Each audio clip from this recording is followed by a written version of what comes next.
May the grace and peace of Christ be with you this day. My name is Mike Williams.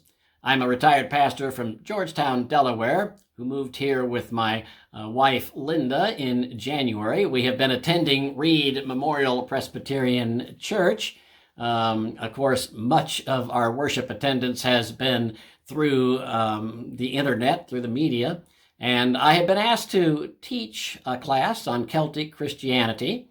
And I greatly enjoyed our first class, but it is a whole new experience for me, trying to just teach a class staring into a camera. Some folks are really good at that, and they're pros at it. This is something new for me, but I enjoyed our first effort together.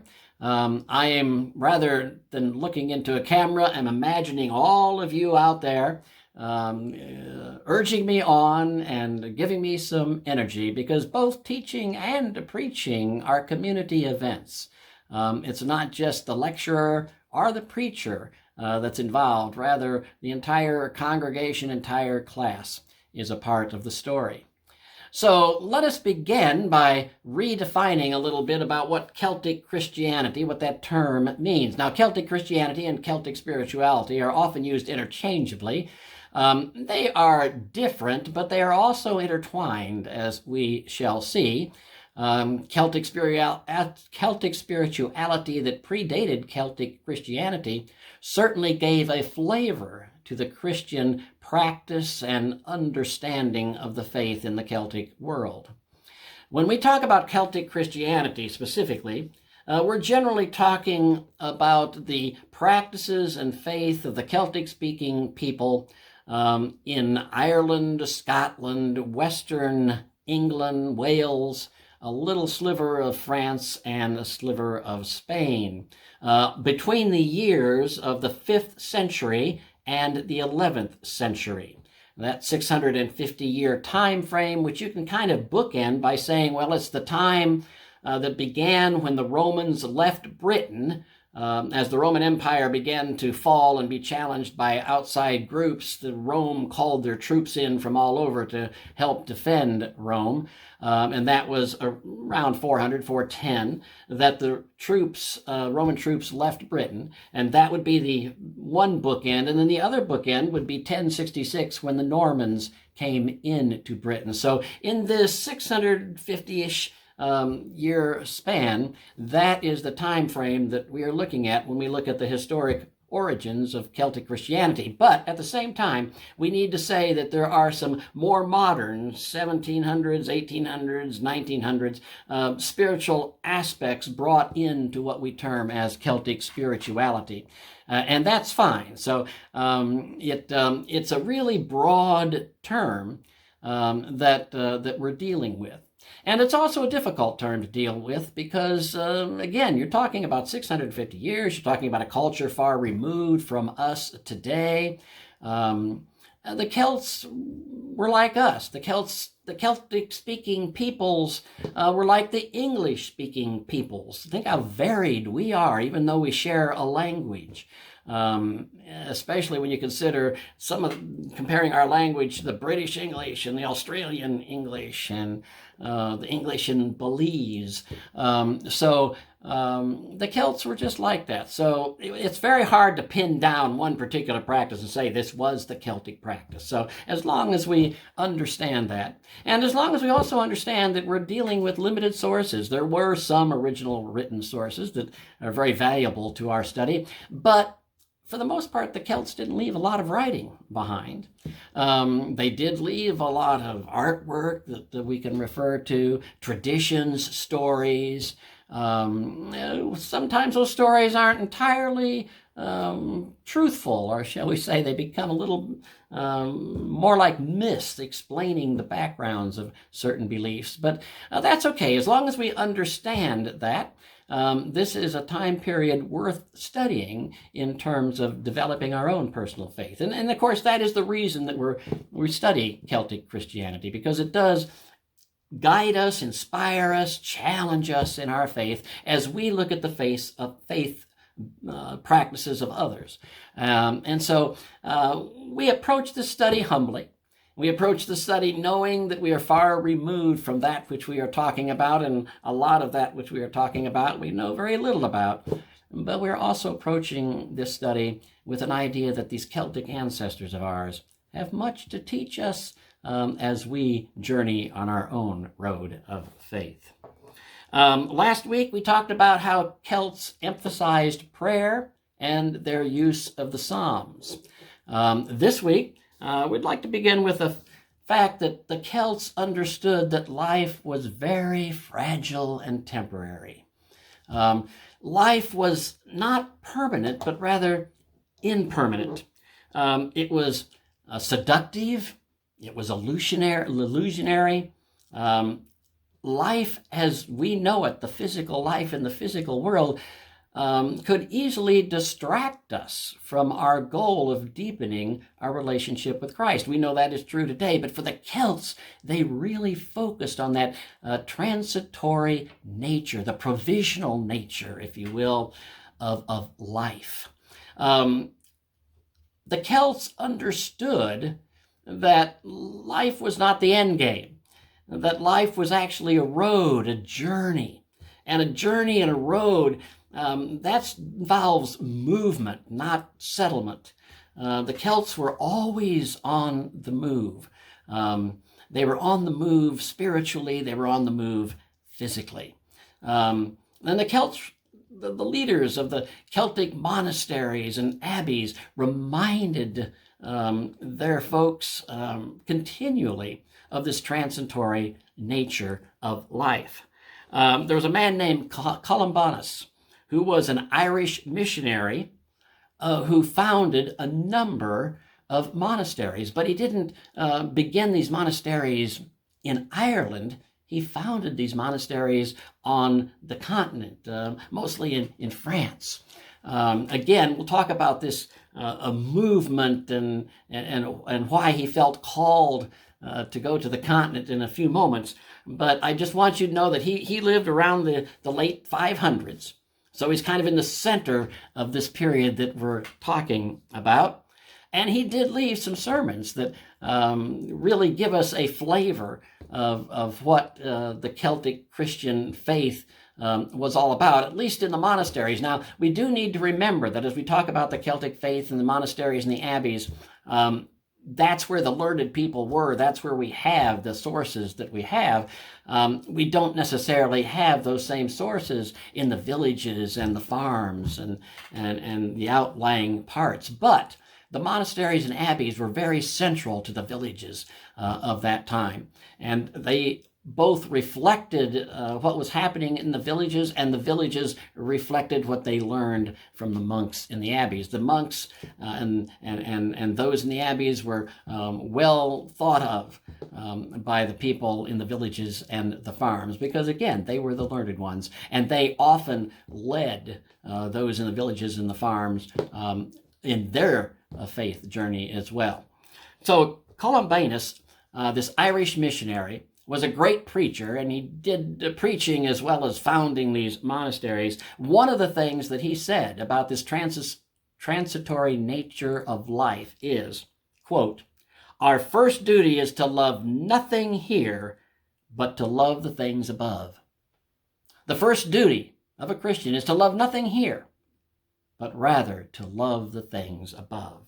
Seek ye first the kingdom of God, if you will.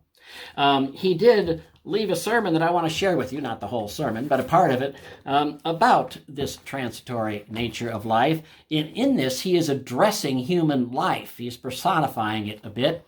He's addressing human life, and I invite you to hear this part of this sermon that comes from Columbanus around the late 500s.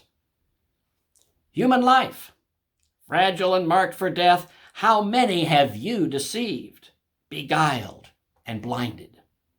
While in flight, you are nothing. While in sight, you are a shadow. While you rise up, you are but smoke. What are you then, human life? You are the wayfaring of mortals, and not their living. You are the way that leads to life, but not life itself. For you are a true way, but not an open one. Brief for some and long for others, broad for some and narrow for others, joyful for some and full of grief for others. A way is what you are. A way, but you are not evident to all. You are to be traversed and not inhabited. Wretched human life.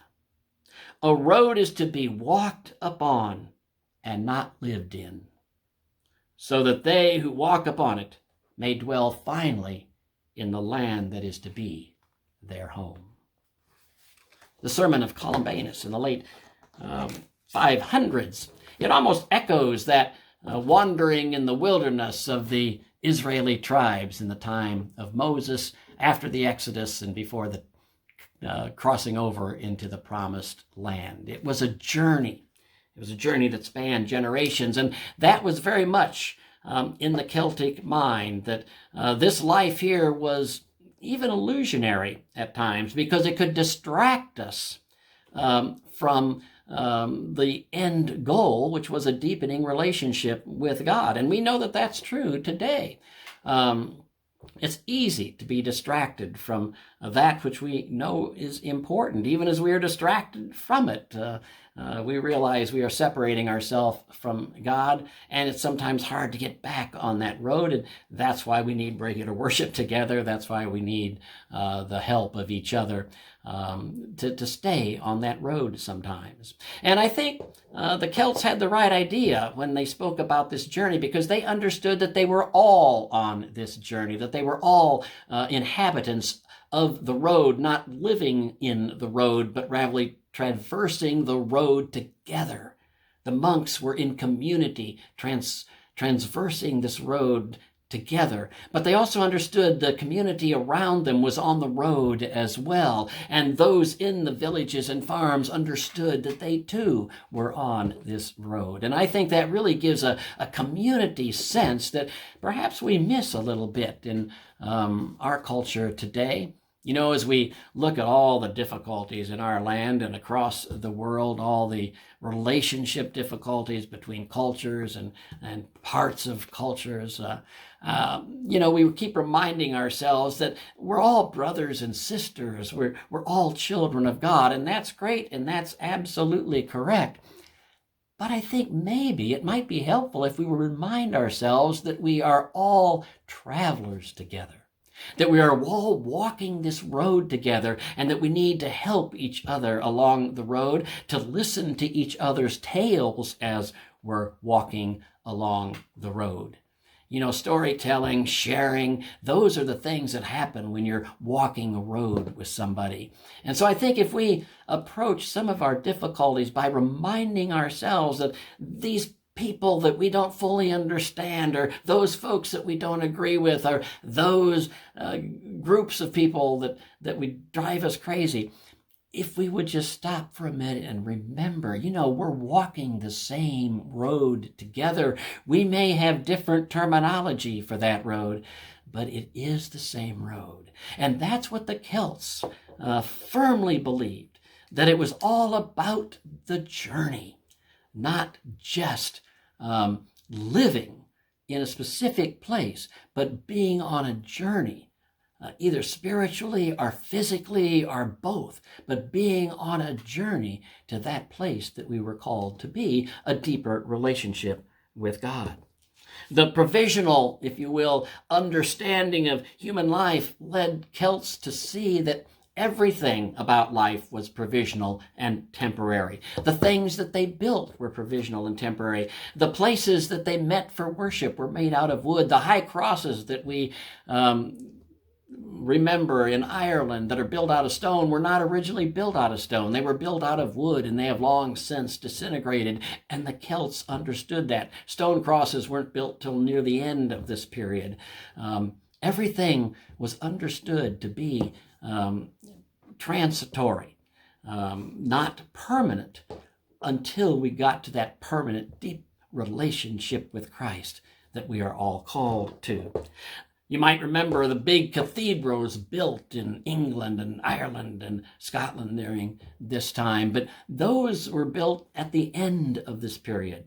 That was when the faith was moving in a different direction.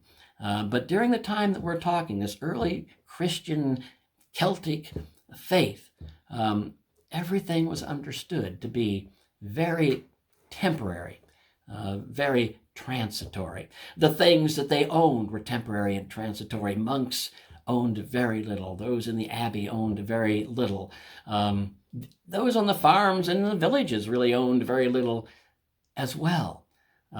It was a movement for them, a movement through their lives, a movement through their stories. And those stories kept the journey alive. As they told stories of previous generations, the journey stayed alive for the people on the road. So they listened and they shared and they walked that road together, that road that was to lead to a deepening relationship with God. You know, when you talk about Celtic crosses, as I mentioned a moment ago, originally built of wood and beginning in the 800s, built of stone, and we can still see them today and impressed by them today. And we're not even sure what they were for. Were they points that people gathered for teaching and preaching? Were they points for individual meditation and prayer? Did they symbolize a particular event or happening in the Celtic world? We're not really sure. It's one of the things that's kind of lost in the midst of times to us. But mentioning these crosses does bring us to another significant part and characteristic of Celtic Christianity, and that, according to a man named Ian Bradley, who wrote the book The Celtic Way, he explains it this way. Another characteristic of Celtic Christianity was those, quote, endless intertwining and interlacing ribbons and ever twisting spirals that we see in Celtic design. And indeed, we see these Celtic symbols on all sorts of things today. We make jewelry out of it. We, as I said last week, have tattoos that show this Celtic design. But when we go back into the ancient days, we see this design was very prevalent in some of the illustrated artwork that they did, and certainly it was engraved upon the crosses that they made, these high crosses. Usually averaged 8 to 10 feet, but the highest one that's been found is some 21 feet high. The crosses that we have today are these stone crosses, and they look like they are colorless, but there have been little patches of pigment found on these crosses, so chances were they were very decorated and very colorful when they were first put up. It's just that the pigment has weared away by the winds and rain of time. But if you look at the Celtic designs, this intertwining, this lacing, it expresses movement. It expresses journey. And there really is no end to it. It just keeps moving and flowing. But it does so in an orderly, patterned way. And that was another aspect of this Celtic life. It was ordered and it was patterned. Life was to be lived in a fashion that respected the order of God, who created and brought order out of disorder. And this was very important to the Celts. The idea of leading an ordered life in the monasteries and the abbey, life was very ordered. They had orders that they followed, and rules that they followed, and times, and they did certain things, and they balanced their time. That was a part of the order. They were balancing their time between physical work and spiritual meditation and praying and singing. The Celtic life was all about order and pattern and ritual. Even in the pagan times before the Christian faith came, the Celts had rituals and patterns to their lives that were very important, and that kind of moved on over into the Christian faith. And we'll talk about that with St. Patrick in just a moment as well.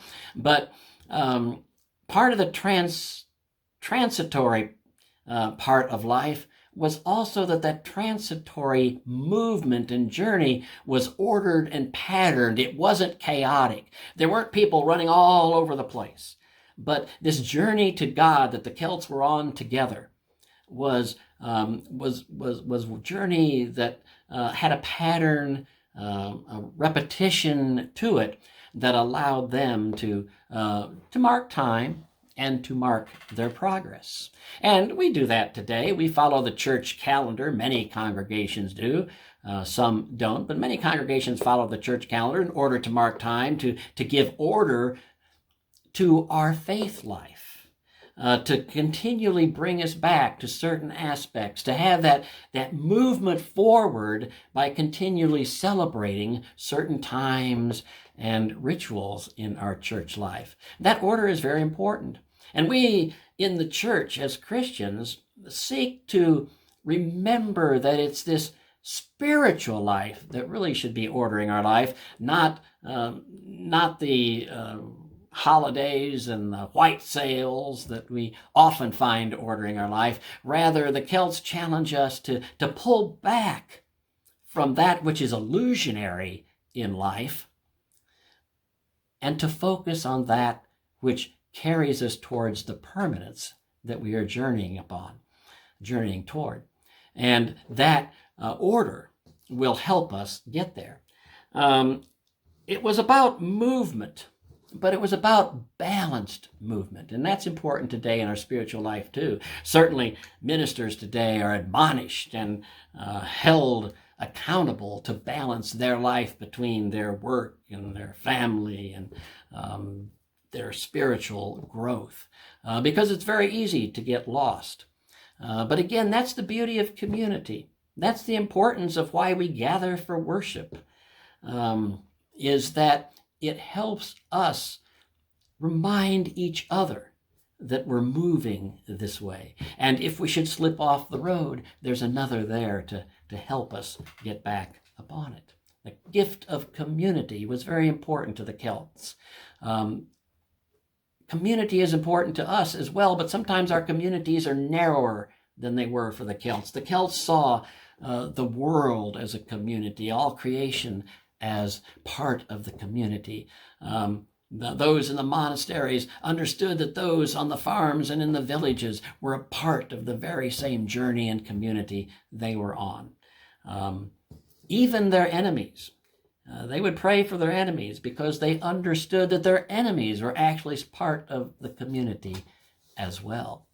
And we'll talk about that in a moment as we get to St. Patrick.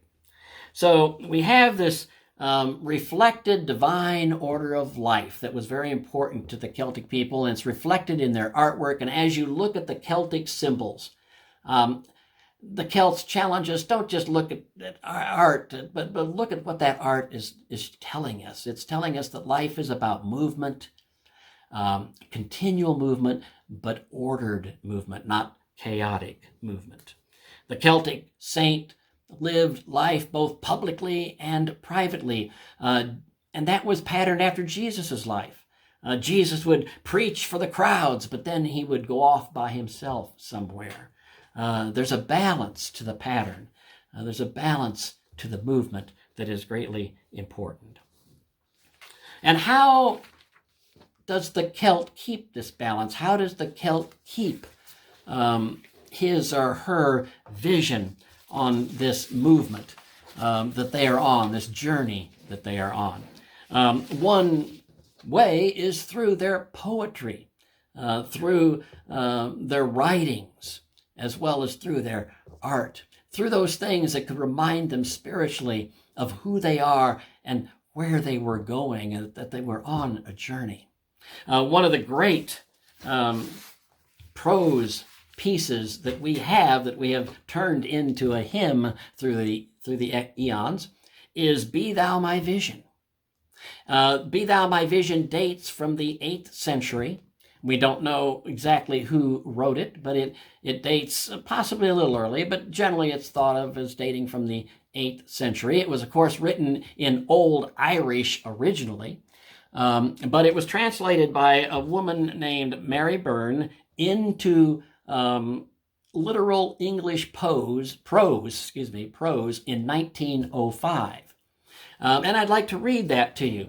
We sing a version of Be Thou My Vision, and we have a very good version in our hymn book, and we'll get to that in a minute. But the original prose piece actually had many more verses. And I would like to read them to you, and then we'll take a look at the hymn, and we'll see how the hymn writer was able to pick out parts of this prose piece to lead us to that great hymn that we all love today. Be Thou My Vision, originally in Old Irish, but this is how Mary Bird rendered it into literal English in 1905. Be Thou my vision, O Lord of my heart. None other is aught but the King of the seven heavens. Be Thou my meditation, by day and by night. May it be Thou that I behold, even in my sleep. Be Thou my speech. Be Thou my understanding. Be Thou with me, be I with Thee. Be Thou my Father, be I Thy Son. Mayest Thou be mine, may I be Thine. Be Thou my battle shield. Be Thou my sword. Be Thou my dignity. Be Thou my delight. Be Thou my shelter, be Thou my strong hold.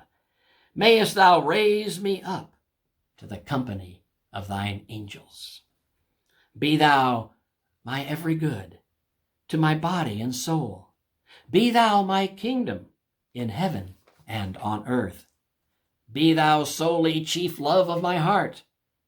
Let there be none other, O high King of heaven. Till I am able to pass into Thy hands, my treasure, my beloved, through the greatness of Thy love. Be Thou alone my noble and wondrous estate. I seek not men nor lifeless wealth. Be Thou the constant guardian of every possession and every life. For our corrupt desires are dead at the mere sight of Thee. Thy love in my soul and in my heart, grant this to me, O King of the seven heavens. O King of the seven heavens, grant me this, Thy love to be in my heart and in my soul. With the King of all, with Him after victory won by piety, may I be in the kingdom of heaven, O brightness of the sun. Beloved Father, hear my lamentations. Timely is the cry of woe of this miserable wretch. O heart of my heart, whatever befall me, O ruler of all, be Thou my vision. The original prose piece from 800 or so, as rendered into literal English in 1905. But we do have a version in our hymn book as well. For later on in 1912, a woman named Eleanor Hull versified this prose piece. She picked from a lot of the different parts of this prose piece in order to versify it into the hymn that we pretty much know today. And so let me read you that. It's in our hymnal, number 450. Be Thou my vision, O Lord of my heart, naught be all else to me save that Thou art. Thou my best thought by day or by night, waking or sleeping, Thy presence my light. Be Thou my wisdom and Thou my true word, I ever with Thee and Thou with me, Lord. Thou my soul's shelter and Thou my high tower. Raise Thou me heavenward, O power of my power. Riches I heed not, nor vain empty praise. Thou mine inheritance, now and always. Thou and Thou only, first in my heart. High King of heaven, my treasure Thou art. High King of heaven, my victory won, may I reach heaven's joys, O bright heaven's sun. Heart of my own heart, whatever befall, still be my vision, O ruler of all. That's a very wonderful version of Be Thou My Vision. In our 1990 Presbyterian hymnal, there is also the hymn Be Thou My Vision, but it only has 3 verses, not 4, and it has some other significant differences. Probably the one that stands out the most to me is instead of speaking of God as High King of Heaven, that phrase was changed to Great God of Heaven. Now, I understand why that was done. It was done to make it more appropriate gender-wise, to be more inclusive, and that is something very important and very proper in many cases. But at the same time, when we do it in this case, we lose a little bit of the sense of what the Celts were getting at when they spoke of the High King of Heaven. You know, in Ireland, there were chieftains and kingdoms all over the country.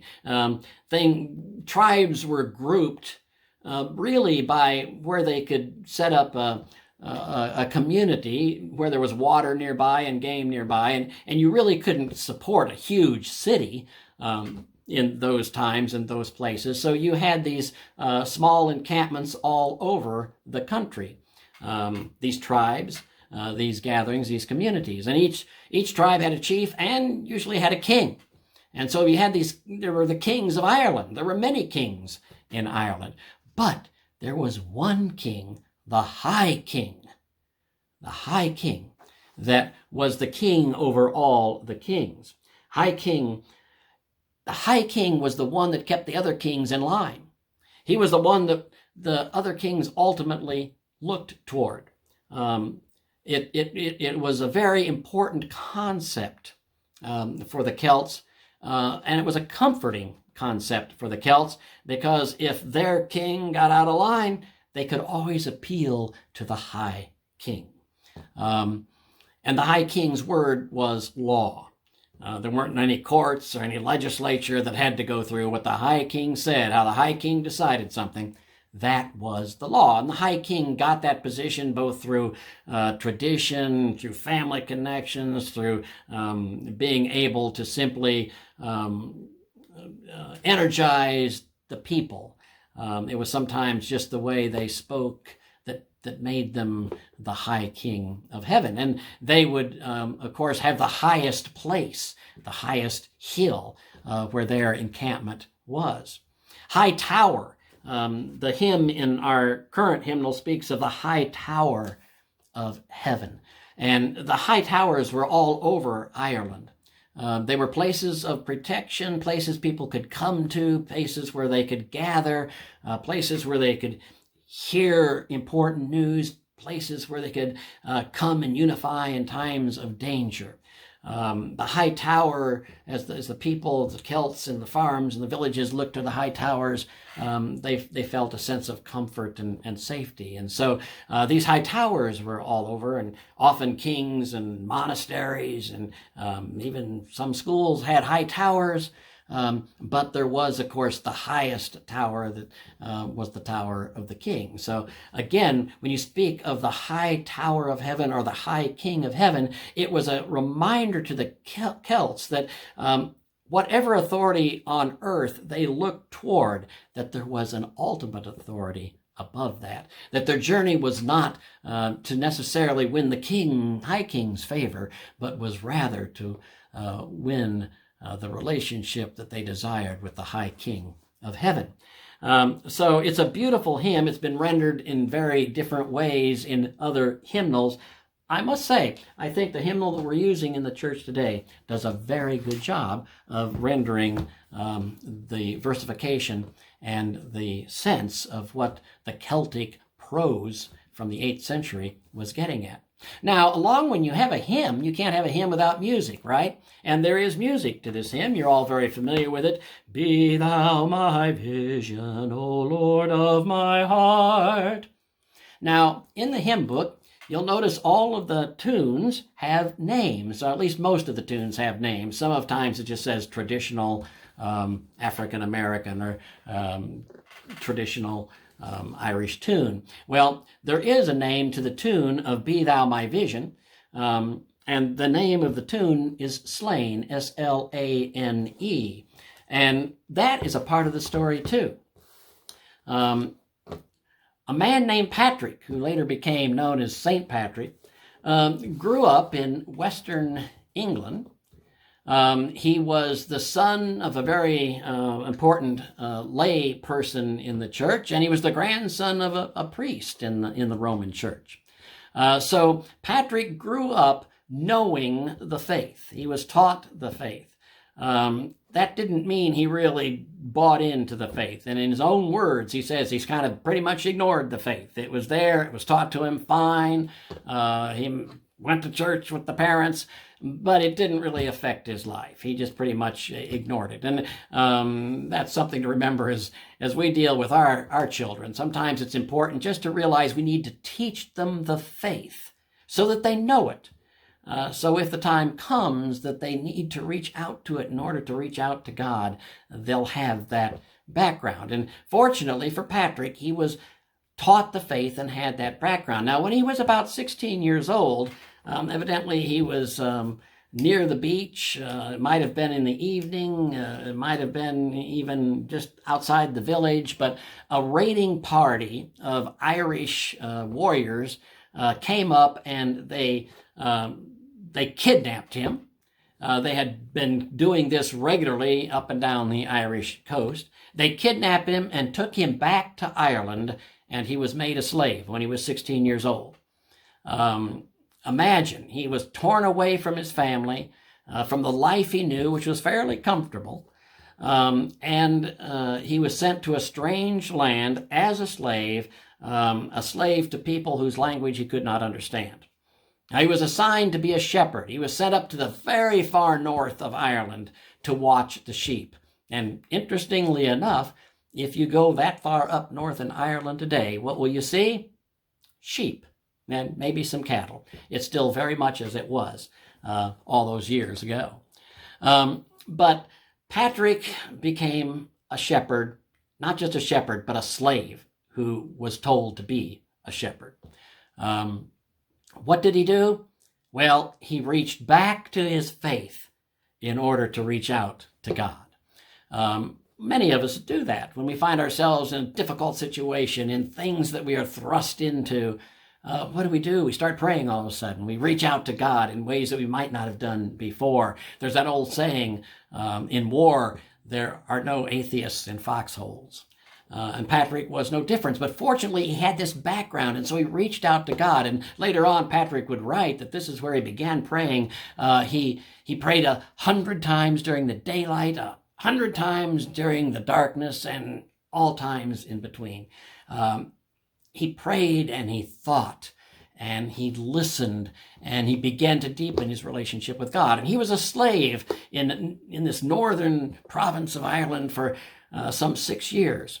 And then one night, with his mind through all this praying attuned to God, he had a vision or a dream that said to him, "Get up, Patrick, leave this place, journey to the sea, and there a boat will be waiting to take you home." I don't know how he reacted to this dream or this vision. It would have been dangerous for him to run away. If he were caught, he would be beaten, branded, maybe killed. I mean, it would not have been a pretty sight if he had been caught, and the coast was 200 miles away. So Patrick would have to escape by walking 200 miles to the coast, which of course would have given his masters plenty of time and opportunity to catch up with him. But that's what he did. He listened to the word that he had received through this vision, through this dream, and he traveled by foot the 200 miles to the coast. And when he got there, lo and behold, there was a ship. He went up to the captain. He asked if he could board the ship. The captain turned him down. Patrick had nothing to offer the captain. He had no money. He had no experience on the sea. There would be no value to having Patrick on the ship. And so the captain said, "No, we've got no place for you, no reason to take you on board." And so Patrick walked away a bit according to tradition, and he knelt down and he prayed, and then for whatever reason the captain came to Patrick and said, "Well, I've changed my mind, come on board." And Patrick made it back to England, Western England, where he was reunited with his family. And just kind of imagine what that was like. All of a sudden, after 6 years of being a slave in a long 200-mile escape journey where he's always looking over his shoulder, for his master's pursuit. He finally arrives home. He's in a familiar place. His family is welcoming him back. Imagine how they felt. They probably thought he was dead. And they encouraged him to settle down and start life anew and just, begin life in the way that he was always meant to live it. But Patrick got another call, another vision, another word from God, and it said, go back to Ireland. He had this vision of Irish people coming out of the sea and calling him back, come back, come back, come back. And he felt that he needed to go back to Ireland and teach them what he had learned about God, teach them the Christian faith. And so he told his family and he made his plans, but he didn't go directly to Ireland. He went first to the continent, went to a couple of monasteries where he studied for some 20 years and really learned the faith. Now, he learned the Roman faith, so he brought an Orthodox, and by that I mean a Roman faith, a faith in line with the Roman Church, to the people of Ireland. There was a time when we thought that the Celtic Christians were very unorthodox in their beliefs, but the truth was the people that brought them the faith had studied the faith under those who had studied in Rome, and they brought a very orthodox faith to Ireland. Now, of course, that faith would come to the Irish people not in a vacuum, but it would come to them with all that they had already experienced spiritually. And so their spiritual background, this Celtic spirituality that preceded Celtic Christianity, gave a special flavor to their faith, and that's why we're here talking about that today. But it was an Orthodox faith that Patrick shared when he came to Ireland. Now, when he came to Ireland, the first thing he did was go up to a chieftain and tried to convert him.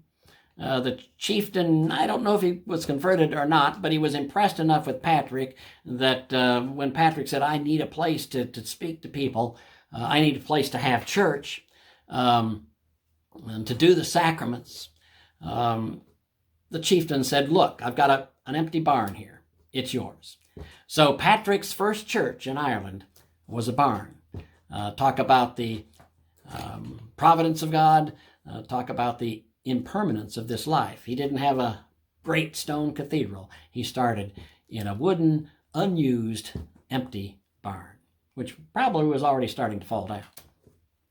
Well, he was there for a year. Now, the Celts, the pagan Celts, celebrated the spring solstice, the time when spring officially comes in and winter officially leaves. It was a part of their pagan rites and had been for centuries. And the way they celebrated this is they lit great fires on all the hills of Ireland. All these kings of the tribes, all these kings of Ireland would officiate over the lighting of these great bonfires on the eve of the spring solstice. But there was a very strict rule. No king could light his bonfire or have his bonfire lit until the King of Tara, the High King of Ireland, until that fire was lit by the High King. And the penalty for doing such a thing, well, there was no penalty because no one would absolutely take on the king and embarrass the king by lighting their fire first. Well, Patrick was very practical. He realized that this ritual, this celebration of the spring solstice was an opportunity for him to share the gospel, because in this particular time it was falling on the eve before Easter, that Saturday night before Easter Sunday morning. And so Patrick went up to his own hill, Slane Hill, the name of this tune. You see where I'm going. He went up to the hill. He had a big bonfire built, and he lit it before the king at Tara lit his bonfire. And the Slane Hill, where traditionally the bonfire was lit, it may have been another hill, but wherever this fire was, it was able to be seen from across the island. And the king obviously quickly sent his soldiers to bring Patrick to him, to hold him accountable for lighting this fire and taking the king's thunder on the eve of the spring solstice. As Patrick came before the king, Patrick shared the gospel. He talked about Easter, not the spring solstice. And he shared with the High King of Ireland, he shared the gospel story. Now, the High King never converted, but the High King was impressed enough with Patrick that he gave him permission and protected him and told him that he could preach the gospel throughout Ireland. And indeed, Patrick did, converting the masses in the next 30 years. Of course, he had help, but it was really Patrick's initiative that brought the Christian faith to Ireland. And later, it would come back to Europe during the so-called Dark Ages.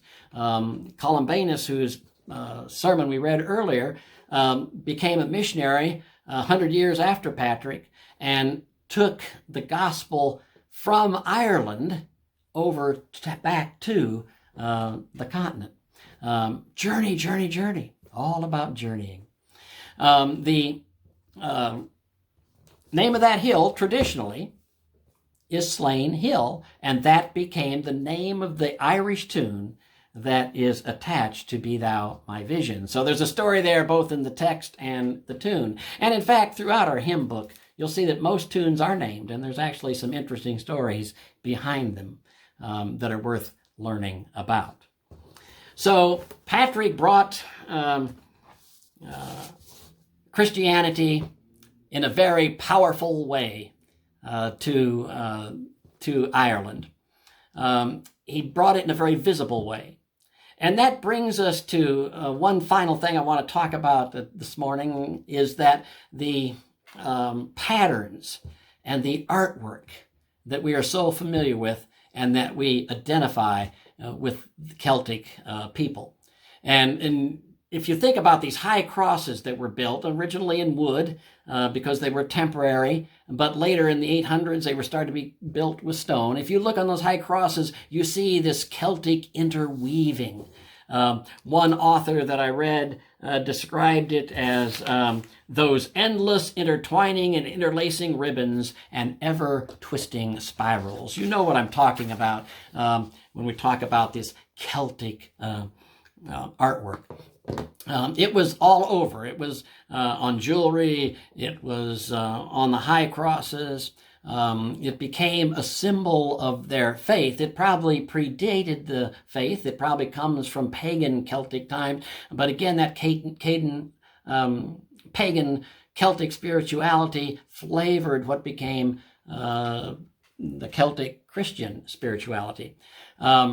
And this was one thing that was pretty unique to them, was this intertwining design that reminded them of movement. Again, it was about being on the road, being a journey. And as you look at these intertwining designs, which are included not just on the high crosses, but in some of their great artwork, in something called the Book of Kells, for example, and in other pieces that have been left to us, this intertwining was all about movement, an never-ending movement, but an ordered movement. You see, that was part of the Celtic understanding about this journey. It needed to have some order to it, for God is a God of order. God brought order out of chaos in the act of creation. And so the Celtic journey along this road of life was to be an ordered journey. For the monks, of course, they had orders, rules that they followed in their monasteries and their abbots, abbot homes. They also, even in the villages and the farms, people lived a life of order. They paid attention to the church festivals that they celebrated. That brought order to their life. It wasn't simply about moving chaotically through life, but rather moving through life in a pattern, in an order that would help bring them to this final destination, this deepened relationship with God.